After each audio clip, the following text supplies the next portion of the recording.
ምን ሊሆናቸው? አብነት ሊሆናቸው። ከክርስቶስ አብነት ነስተው ነው የሚጋደሉት። ነቢያትም ሐዋርያትም ሊቃውንት ደክመው ቃሉን ለመያዝ የሚደክሙት የሚያስተምሩት የሚዞሩት ከክርስቶስ ያስተምር አይተው ሐዋርያት አስተማሩ። ሰማዕትነት ሲቀበል ሲሰቀል አይተው ደግሞ ሰማዕታት ደግሞ መከራ መስቀሉን ተሸከሙ። ክርስቶስ አብነታቸው ስለሆነ ክርስቶስ ካልተወለደ እመቤታችን ከሌለች ማን የለም? ጻድቃንም የሉ፣ ሰማዕታትም የሉ፣ ሐዋርያትም የሉ፣ ሊቃውንትም የሉ። አይደለም እነሱ በፊት የነበሩ ነቢያት ራሱ የሉ። አይደሉም እነሱ የመላእክትም ምስጋናቸው ትንቢታቸውም ከንቱ ነው። ክርስቶስ ካልተወለደ ኦሪት ሊቁ በሃይማኖት አበው ኦሪት ወንጌል ወነቢያት ሰበኩ በክርስቶስ ነው። የሕግ ሁሉ ፍጻሜው ማን ነው? በክርስቶስ ማመን ነው። በክርስቶስ ካላመን በወንጌል አላመን በሃይማኖተ ወንጌል አላመን መግቢያ የለንም፣ መዳን የለም። ነገረ ድኅነት ከንቱ ነው እና አባ ሊባኖስ ይህንን ያህል ጽድቅ ቢሰሩ ወንጌል ከሌለ የለም። እነ ጊዮርጊስ ቢጋደሉ እና አቡነ ተክለ ሃይማኖት ቢጋደሉ ምን የለም፣ ከንቱ ነው ማለት ነው። እና ጻድቃን ማለት እንግዲህ ሰምተው ያደረጉ ሰምተው ቃሉን በቃሉ ጸንተው በዚያው ጸንተው የኖሩ ክርስቶስን የመሰሉ የተከተሉ የተጋደሉ ሃይማኖታቸውን አብልጠው መጠነ ሃይማኖታቸው በዚህ ዓለም ከምንኖር ከሰባ ዓለም እጅግ እጥፍ መቶ እጥፍ የሚበልጥ ማለት ፍጹማን ማለት ናቸው። ይሄ ተቀምጧል። ማዕከላውያን ፍጹማን ተብሎ ታስቷል። እና ከዚህ ላይ አንድ ምሳሌ ልንገራቸውና ጻድቃን ማንን ይመስላሉ ካልነ እንዲህ አይነት ሰውን ይመስላሉ ብለን እንድናተትላችሁ አንድ ምሳሌ ልንገራችሁና ወደ ጻድቁ ዕለታዊ ቃል ኪዳናቸው ታሪካቸው ገብተን ትምህርታችንን እናጥፋለን እንጠቀልላለን ማለት ነው። እና 7 ሰዎች ነበሩ ይላል። ሰባት ምን ያህል ሰዎች ነበሩ አልኳችሁ? 7 ሰዎች ነበሩ። 7 ሰዎች ደግሞ ተነስተው ወደ ሩቅ አገር ነግደው ለማትረፍ ሰርተው ገንዘብ ለማግኘት ወጡ ይላል። ሄዱ ይላል። ባህሩን ተሻግረው ወደ ሩቅ አገር ሄዱ ይላል። በሀገራቸው ዘመን አጠባ ሆኖባቸው ተቸግረው ሄዱ ይላል። የሚኖሩት ደግሞ የሚሰሩት ስንት ዓመት ነው የተባለ እንደሆነ 3 ዓመት ነበረ። በ3 ዓመት ይዘውት የሚመለሱት ገንዘብ 3000 ብር ነበረ ይላል። 3 ዓመት ኑረው ይህንን ሰርተው ልብሳቸውን ለብሰው ወደ ሀገራቸው በሚመለሱ ሰዓት አንድ አባ ሊባኖስን የመሰሉ ባህታዊ መንገድ ላይ ቁመው ይላል ወይም ቁጭ ብለው ምን ይላሉ? ምክር የሚገዛ ይላሉ። እንግዲህ ጻድቃን እንዴት እንደሚመረጡ ለመረዳት ነው። እና ምንድነው ምክር የሚገዛ? በአንድ ምክር 1000 ብር፣ በአንድ ምክር 1000 ብር፣ በ3 ምክር 3000 ብር። ስንት አልኋችሁ? 3000 ብር። እንዲህ ምክር አሁን 7 ናቸው።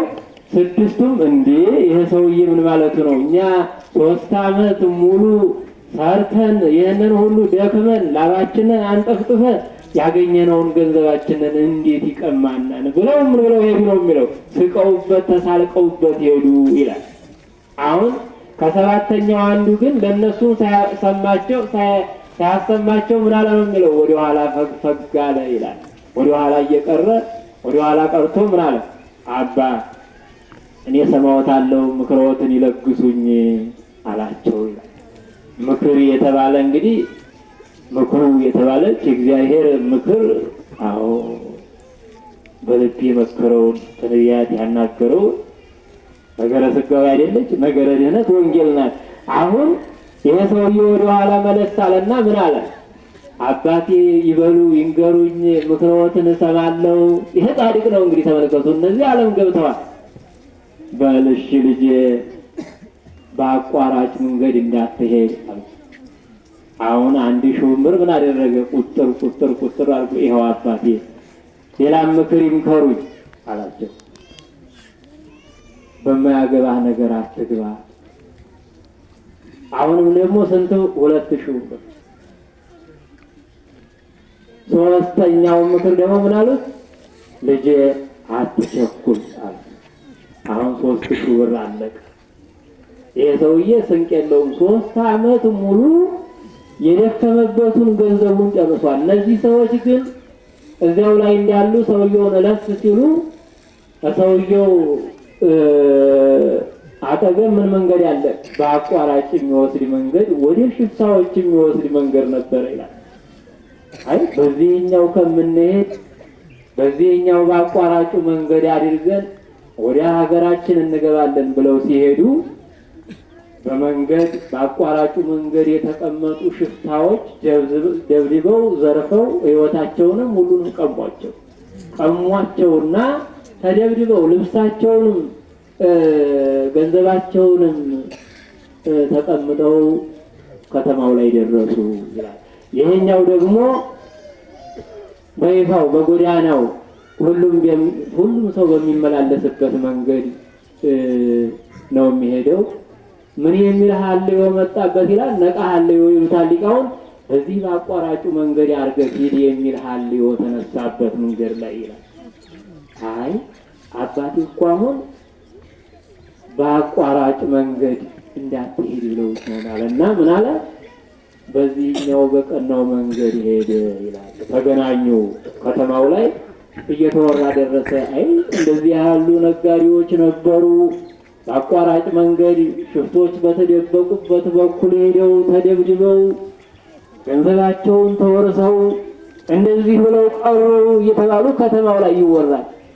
ወይ ግሩም ማለት እኔ አባቴን ምክር የመጽሐፍ ቃል ብሰማ የዚህን አረጋዊ ድምፅ ብሰማ ለካ እግዚአብሔር ሕይወቴን አተረፈው እያለ ውስጡ እየተደሰተ ነው። አይነግራቸውም ምስጢሩ። አሁን የሰውዬ ገንዘብ የለውም። ሁላቸውም እኩል ሆኑ። ምን ሆኑ? እኩል ናቸው። እነዚያ ይሄኛው ለአባቱ ነው ገንዘቡን ለምክር ለውጦታል። እነዚህ ደግሞ ለሽፍቶች ነው የሰጡት። ልብ በሉ። አሁን ይሄ ሰውዬ ገንዘብ የለውም።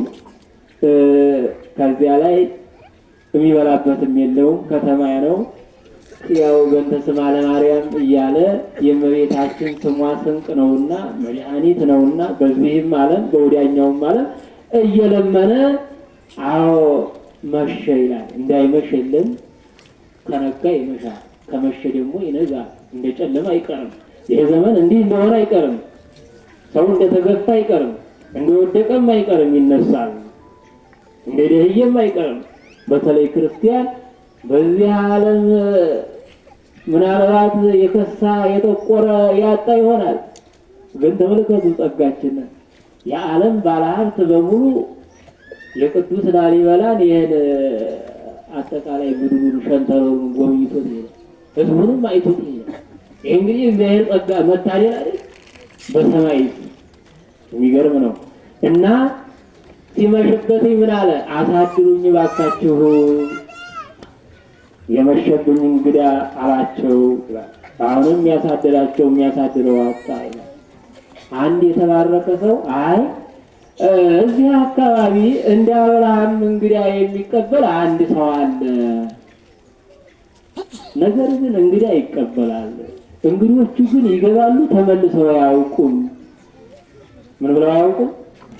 ይሄዳሉ፣ ተመልሰው ግን ምን ሰውየው ባለጸጋ ነው፣ እንግዳ ይቀበላል። ከገባ እንግዳ ግን ወጥቶ አያውቅም አለው ይላል። ተመልከቱ።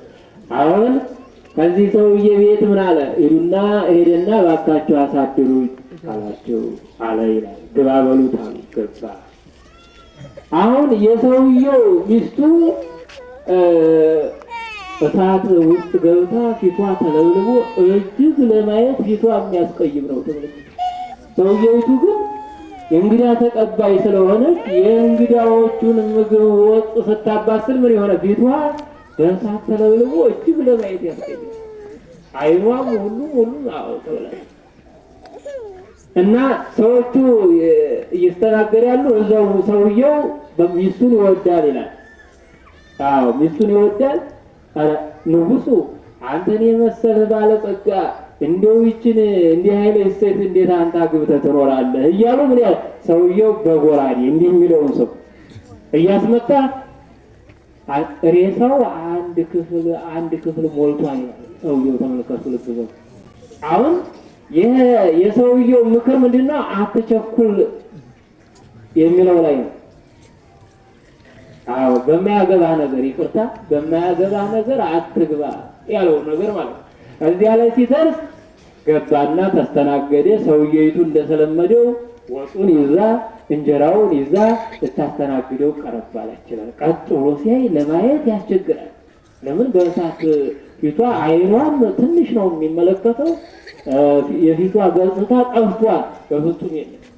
ያው በመዳን ስለዳነ ያው ለምጹ ስለሻረ ካልሆነ እንደዚህ ነው ይላል።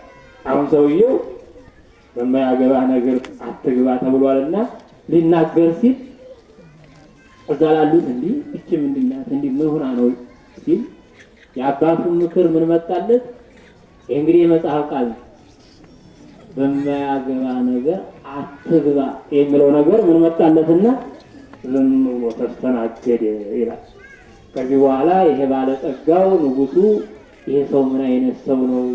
እስካሁን ለኔ አስተያየት ያልሰጠኝ ሰው የለም። ይሄ ግን ምን አይነት የተባረከ ሰው ነው አለና ወሰደው ይላል። ምን ካሉበቱ እየገደለ ብዙ ሬሳ ከሞላበት ክፍል ወስዶ ይኸውልህ ወዳጄ እኔ ባለቤቴን እወዳለሁ። አዎ ባለቤቴ እኔን ለመመገብ እንደ አብርሃም እንግዳ ለመቀበል ስትል ሴቷ በእሳት ተበልቶ እንደዚህ ሆናለች። ነገር ግን ከዚህ መእተው ተስተናግደው የሚሄዱ ሰዎች ምን ብለው ይሄዳሉ አለው። እንዴ ለምንድን ነው አንተን የመሰለ ሰው እንደው እዚች ጋር እንዴ አንተን የመሰለ እንደው ገንዘብህ እንዲህ አይነት እንደው ዓመት እስከ ዓመት እንግዲህ እየተቀበል ገንዘብ ያለ ስልጣን ያለ እንደው ይች ጋር እንዴት ትኖራለህ? ተመልከቱ እንግዲህ የሰው ልጅ አሁን እነሱ እንግዲህ እያጣሉት ነው። ሰሎሞን በምሳሌው ምንድነው የሚለው? ወእም ሁሉ የአኪ መስተዋል ከክፉ ሰው ሁሉ የሚበልጠው ማን ነው ይላል? ነገረ ሰሪ ማለት ነው። ነገረ ሰሪ ማለት ልክ በሳኦልና በዳዊት በሚፋቀሩ ወንድማማቾች መካከል ምን የሚል ማለት ነው? ነገር ሰርቶ ያልተጣሉትን ሰዎች ማለት አብረው የሚበሉትን አብረው የሚጠጡትን የሚፋቀሩትን ሰዎች ምን የሚል ማለት ነው? የሚያጣላ ይሄ ጸብ የሚዘራ ሰው ይበልጣል፣ በክፋት ይበልጣል። ይሄ ማለት ምን ሲተረጎም በመጽሐፍ መነኮሳት ምን ተባለ? ልውሰ ሥጋ ሰይጣን ወይም ደግሞ ምን ተብሏል? ካልው ለሰይጣን የሰይጣን ባልንጀራ ተብሏል። መስተዋዲ ሲተረጎም ሰይጣን ወይም ዲያብሎስ ሲተረጎም ምን ማለት ነው? መስተዋዲ ማለት ነው። ሰው የሌለበትን ጥፎ ቆርጦ ዝም ብሎ ነጩን ጨርቅ አሮጌው ካሮጌው አሮጌውን ከነጩ የሚጥስ ማለት ነው። ይሄ እንግዲህ ክፉ ነው እና ይሄ ሰውዬ ምን አለው? የወርቅ ጎራዴ ሰጠው። አንተ የተባረክ የታመንክ ነው፣ እሾምሃለሁ፣ እሸልምሃለሁ አለ። ከዚህ በኋላ ከቤቱ በቤቱ ልክ እንደ ዮሴፍ ፈርዖን ዮሴፍን እንደሾመው ሁሉ ያለ መንግስት በቀር ብሎ እንደሾመው ሁሉ